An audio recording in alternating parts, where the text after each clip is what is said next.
Welcome to Pompeii, Italy. So I'm going to be trying something a little different with this video. My friends and I are traveling around together, and I'm not going to put them on camera, mostly because they have a small child, but also this is not really their jam, it's mine.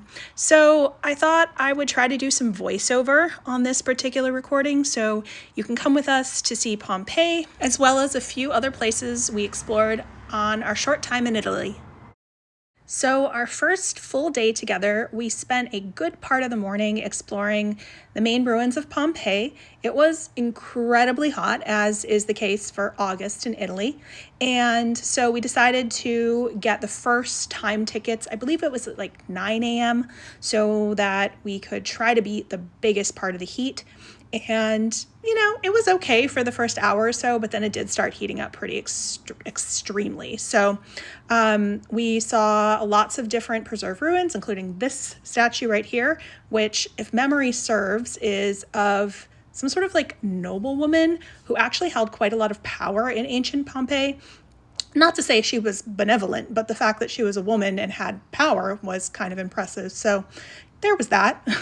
I also really liked looking at the tile work on the floors. I mean, the fact that it's been restored/preserved in the way that it has was really cool. And some of the pretty elaborate designs and stuff were neat. A lot of the courtyards and the old like fancy buildings that we saw also had some sort of main feature. It looked like there would have been, maybe like a fountain or like a water feature there. But it was just really cool, historically speaking, to be able to see all of these things in many ways as they were, or in so much as, hundreds and thousands or hundreds of years later, we can see them. We went to most of the main part of the ruins. That was a bread oven. There's lots of columns still. And it was all just like really, really cool to see. I know I keep saying that, but it's true. And then we saw this. It was mildly terrifying. Wasn't sure what it was at the time. I would later come to find that it was a wildfire, and it would get more aggressive as the day goes on. Let's just put it that way.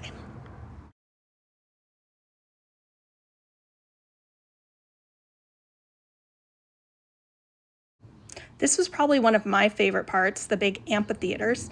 It's amazing to be able to, in real time, stand there and try out the acoustics and realize that you really can be standing, on that stage on the ground level, and you can hear from the very, very top row just as well as if you were sitting in the front row. And that was pretty cool. After, on their way out, we did stop at the more kind of museum-y part of the Pompeii ruins. There's been certain artifacts that have been brought inside, so we checked those out. Then, after a brief lunch, we hopped on the bus to ride up to the top part of Mount Vesuvius.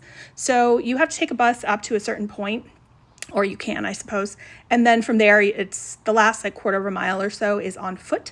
And it's on this like rocky volcanic ash, which, makes sense considering you're literally walking up a volcano.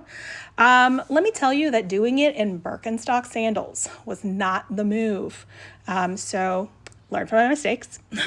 When we finally got to the top, we got these huge panoramic views, only slightly muddled by, again, that wildfire that we had seen earlier.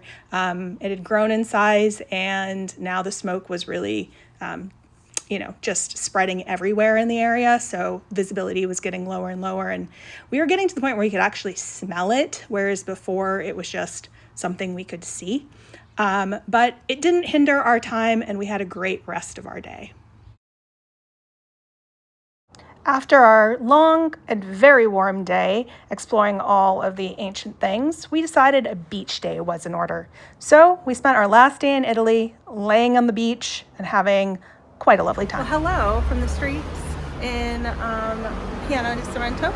I just wanted to sign out. This time with my friends has been really great for me. The video's probably been pretty chaotic for you, but hopefully with some voiceover, you were able to piece together some of what we were doing and get to see some of it along the way. I will pick up tomorrow with a short travel day, and then I'll show you a little bit of Ireland. I'm only gonna be in Dublin for like 24 hours, but we're gonna go do a few things and then head back to Seattle. So I'll show you what I'm able to.